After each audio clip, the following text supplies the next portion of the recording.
Welcome back to Mark Haney, igniting the entrepreneurial revolution with the Haney Biz Project. Welcome back to the Haney Biz Project, brought to you courtesy of Hub International. I'm Mark Haney, and today I am here with Curt Rocca, DCA Capital. We've been talking about venture capital with Roger Akers, talking a little bit more about the early stage stuff. Now at DCA, you typically work with companies that are a little bit more mature, don't you, Curt? We do. We're not as smart as Roger. It's hard enough figuring out what businesses are going to work, but when they haven't even really started or scaled, they don't have customer validation. You got to be really smart to figure out which ones of those are going to work. So once they get up to 10, 20, 30 million, that's when in sales, that's when you guys really take a harder look and say, hey, how do we help you to grow to 50, 100 million? Is that a fair statement? That's exactly right. Okay, so talk to us about DCA and maybe how you differentiate from maybe typical private equity. I think, a couple things. Number one, most private equity groups are buyout oriented, so they want to come in and they want to take control of the company. We don't want to take control of the company. What we do is we go out and we try to find the best management teams who are trying to capitalize on the best business opportunities and become their partner. Okay. And when I say become their partner, capital's the easy part. It's the ultimate commodity, right? A dollar. Right. Every dollar is exactly the same as every other dollar. So it's a function of exactly what you just asked. How do you differentiate? How do you make your dollar different than someone else's dollar? And the way you do that is by rolling up your sleeves and partnering with management teams, whether that's leveraging relationships, rather leveraging past experiences, leveraging market knowledge, whatever it is.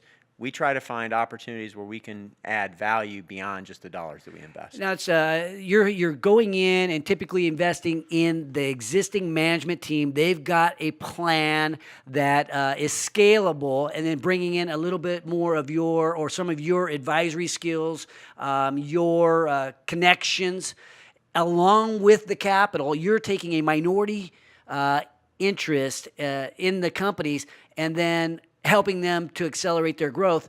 Can you give us some examples of what that might look like? Sure. We had one company that was very small. It was about $6 million in revenue, which is below our normal threshold, but a great company, a company down in Fresno, this particular one, and they were very active in the business of online surveys. So sort of a survey monkey, but an enterprise version. Okay. And it was two guys, a guy out of Stanford and another guy that grew up there in Fresno, and they had been scaling the business nicely, but we're just at this wall. And so we provided some capital, only a few $1 million, which was really all they needed. I think Roger mentioned earlier, don't take more money. The best advice for companies, I don't care what stage, don't take money that you don't really understand how you're going to use it. Okay. And on the early stage, unfortunately, what you wind up having is people who have never had money, and all of a sudden they have money and they get a little bit drunk with the money they have, and they say, gee, let's try this, let's try that, and all of a sudden the money's gone.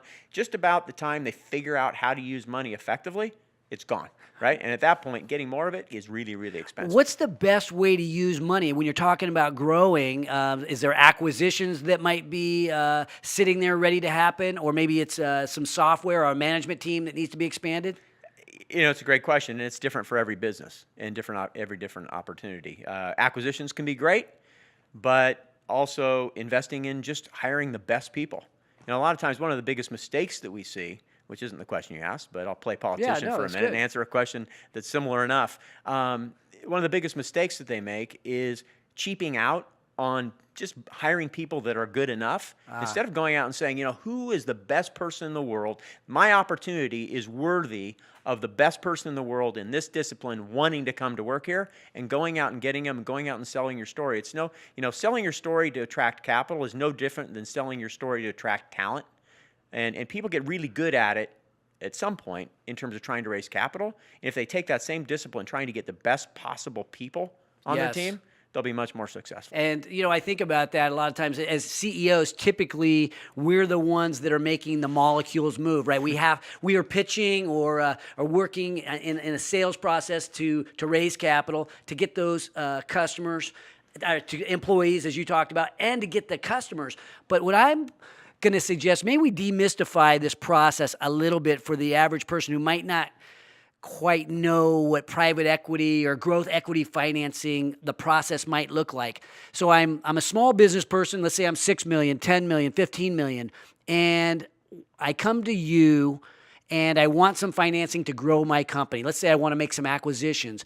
Walk us through that process. Where does it begin? And then at the end, I'm assuming the company has grown and maybe has a nice exit for them and for the ownership and their families. Walk us through that process. What are the key points in time that are that might be kind of complicated for people? Yeah, I mean, I think the easiest way in my mind to demystify it and put it in terms that are really simple that everybody can relate to, and that is just, it's no different than bringing on a business partner. Okay. Right? That's all you're doing. At the end of the day, that's all you really are doing is you're going out and saying, gee, you know what? I could use a business partner. Well, gee, what characteristics would I like the perfect business partner to have? Well, I'd like them to be rich. Okay. You know, I'd like them to have some relevant experience. I'd like to have them have some relationships that I could leverage. You know, you just look at what is your ideal vision look like for a business partner, and then go out and interview people, right? Mm-hmm. And a private equity group is one person that could fit that profile, but Mark Haney is someone else that might fit that profile, right? There's a lot of people, and the key is really just thinking about it in terms of, gee, I could really, what more could I do with my business if I wasn't limited by capital, right? And if the vision for what you can do, if people can take those blinders off and take off the self-imposed limitations that they kind of the self-speak of saying, gee, I can only do this because, you know, get the becauses out of the way and say, no, what could I do if I eliminated all these things that I think are barriers, and then look at, okay, in order to do that, what's it going to take? And then go out and find what it is. If it's capital, find capital. If it's expertise, find expertise. If it's great people, find great people. And if you can have someone, and that's what we at DCA try to do, is be a catalyst for all of that, right? We can provide the capital, we can provide the relationships, we can provide the expertise. And the biggest thing that we're very passionate about in everything we do, whether it's our M&A side or our private equity side, it's all about alignment of interests. And I think that is probably the ultimate answer to your question is what are you looking for in that partner is make sure that everybody's trying to accomplish the same things for the same reasons. Because ultimately, you're going to wind up having some tough conversations along the way. You bet. And it's, you know, when you have those tough conversations, they're a lot easier to have if everybody knows that that everybody's trying to accomplish the same objective, even though they may have a different roadmap of how to get there. And when you partner with a DCA or another growth equity financing, or even a Mark Haney, mine might be different. But a lot of funds are set up to mature after a certain amount of time, 10 years, let's say, on average. So you don't want to hold these investments indefinitely. Your goals typically as DCA is to help grow that company, and then at some point there's a liquidity event, a very cool exit for everybody. Is that? That's exactly right. Generally, we like to hold things for about 5 years. Okay. So we're looking for business owners that have at least another good 5 years of runway in them. And in some cases, we've exited investments just because the timing was right and the company was wildly successful after we invested. We've invested in, or we've divested our stake in as little as 3.5 years. Okay. But we tend to think of it in a 5-year holding pattern. And, you know, when we come back, I'm going to bring Roger back on, and the three of us will talk about maybe any blurred lines that exist between private equity, venture capital, and angel financing. Is, you know, those things can seem a little bit overwhelming. Which way is the best way to turn based upon the size of my company? Where's the best place to go get the advice just to start taking a baby step? And we'll talk about that stuff. When we come back, we'll get Roger Akers back on here. Also going to talk about the Capital Cup and some great things that both of you guys are doing right here in our region. This is the Haney Biz Project.